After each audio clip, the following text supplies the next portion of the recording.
Matt Floyd, the Australian boxer with a troubled past, has spoken exclusively about his ongoing negotiations for a high-profile fight with Tommy Fury.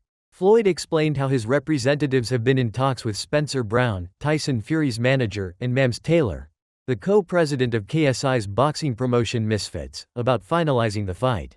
Standing at 6 feet tall with a professional record of 15 wins and 1 loss, Floyd is confident he can secure most high-profile bout of his career. But his battle began long before he ever stepped into the ring. Floyd's past is marked by harrowing experiences that shaped the man he would become.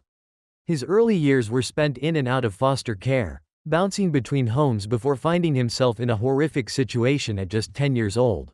In an exclusive interview with MailSport, he said, "I was in and out of foster care when I was younger. I was living with lots of different families and ended up being with one of the biggest pedophile families in Perth when I was about 10 years old. I was the oldest kid in the house at the time and ended up running away after 6 months. About a year later, they all got done, caught by the police. It was a really big thing over here in Australia." Floyd's childhood was a nightmare, and the trauma of those years lingered long after he escaped. He still grapples with feelings of guilt, despite now understanding that he was a victim in that situation. "Obviously now as an adult I understand I wasn't a coward," Floyd continued. "But the problem is, when you are a kid you have these traumas and you can't control how you think because of them. I know now that none of what happened was my fault, but I felt like it was when I was younger. I'll give you an example. When I was a kid and they would make me do things, you actually think you're the one in the wrong. You think you are the one molesting the other kids when you're 10. But you're just a kid yourself. But that's how it makes you feel in the moment. You feel like you're doing something wrong and it's awful. I felt like I was doing the wrong stuff. I was hurting the other kids. I was a coward for running away and getting myself out of that situation, leaving them there. I know now as an adult I wasn't. I was just a little boy who was forced to do this and that. But I still felt it and I can't escape it today." These formative years left deep scars on Floyd, and the trauma would drive many of his later decisions. He ended up choosing a path that would lead to violent retribution against those he saw as predators. As a young man, Floyd became fixated on taking down predators, those who, like the ones from his past, preyed on children. He gathered a group of like-minded individuals and took matters into his own hands, staging operations to confront and expose pedophiles. "We were probably the first people who started doing stuff like this. There are people online now with cameras and stuff, but we weren't doing it like that. We were just grabbing them," he said. "We had this really smart guy in our group who would pretend to be a kid. We would pretend our friend was a kid and would lure the pedophiles out. We would be covered up and we would have all the evidence against them, so if they were going to call the police on us, we had all this evidence against them. They'd also be there talking to a kid now who wasn't a kid anymore, so the police would see that. When we found them, we wouldn't do anything bad. We just really wanted to scare them to death. I wanted them to think they were going to die." Floyd's motivation for these acts was rooted in a desire for justice, but it eventually led him down a dangerous road. He was arrested for kidnapping and assault after a confrontation with a known pedophile that escalated to the point where the police intervened. Floyd claims the police had set him up, but the law didn't look kindly on his actions, and he was sentenced to prison. "I ended up going to prison for kidnapping a pedophile. I had this guy at the house and I wouldn't leave the room. The cops ended up coming in and arresting me, but they actually set me up. The guy had already been done for pedophilia. He was a registered pedophile. He got done for raping a 12-year-old girl 3 times. When he got done, the police offered him a deal. They said, 'Hey, do you want to work for us and we'll give you a discount?' So, this guy came to my gym where I was taking people off the streets if they had an addiction or issues and helping them reform. He told me he used to be on drugs and that he needed help, etc. I got him in the gym and then I ended up finding out he was pedophile. I went to this house, which was all camera ed up, to confront him.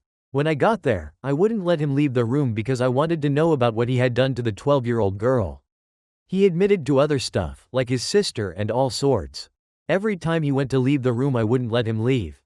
I would hit him or keep him on the bed. But then the police came running in and grabbed me.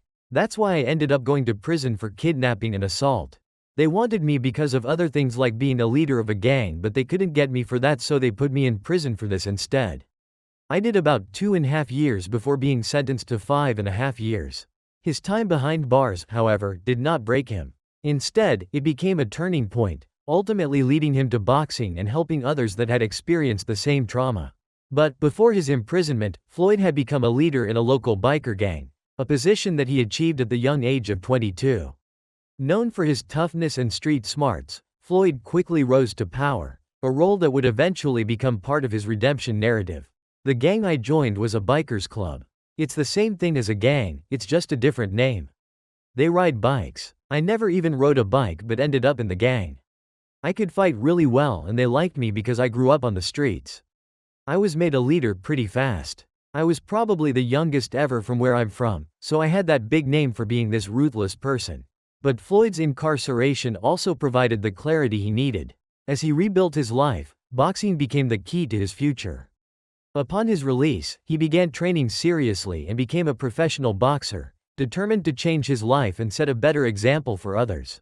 Now, as a successful boxer, Floyd uses his platform to give back to the community, particularly to troubled teenagers. Having been through so much himself, he understands the importance of mentorship and strives to help young people avoid the pitfalls that derailed his own life. I focus on 15, 16 years olds. You know, the teenage years because I remember that's when I needed help the most. Until this day, I've never really had the help I need myself. I have never had a father role model. There is about a 1% chance of an adult being able to change their ways. I am that 1%. I know for teenagers, there is a 50/50% chance they can turn their lives around and I want to help them do that.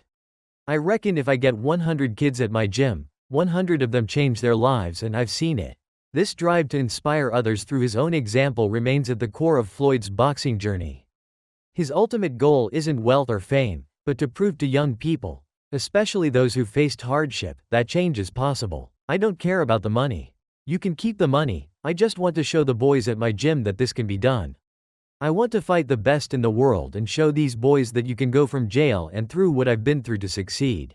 You see all the time that famous people only fight famous people, billionaires only fight billionaires. No one's actually been given a Rocky Balboa shot and I want to show the kids that bad things happen. They've all seen me do this on my own and it motivates them to do it too.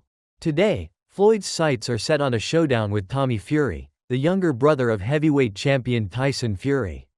Floyd revealed that discussions over a March bout are taking place. After more than a year out of competition, it was announced in December that Fury would take on former UFC title challenger Darren Till in a bout scheduled for January 18.